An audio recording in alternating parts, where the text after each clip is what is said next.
Guys हजुर guess गरेर comment गर्नुहोस्। भइहाल्छ नि, म गेस गरेर भनिहाल्छु नि, फुर्सदै छु क्यारे। तपाईहरुलाई मेरो फिगर हेर्दा, मेरो फेस हेर्दा म कति वर्षको भए जस्तो लाग्छ? ए के चाहिँ भनेको त, उमेर पत्ता लगाउने कुरो यो मेरो लागि धेरै सरल कुरो हो।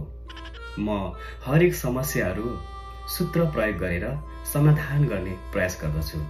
म्याथको टिचर हुँ म, म्याथको अहिलेसम्म फेल भएको थाहा छैन मलाई। ल कुरो आयो अहिले उमेर पत्ता लगाउने। उमेर पत्ता लगाउने मेरो एउटा सूत्र छ। म यो सूत्र प्रयोग गरेर तिम्रो उमेर बताइदिनेछु। 100% मिल्नेछ तिम्रो उमेर।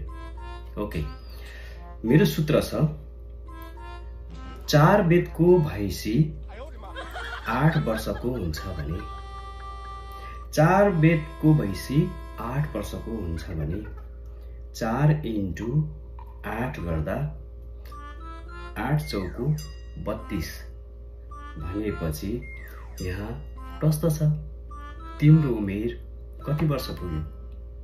तिम्रो उमेर 32 वर्ष पुगेछ। म्याथको टिचर हुँ, म्याथको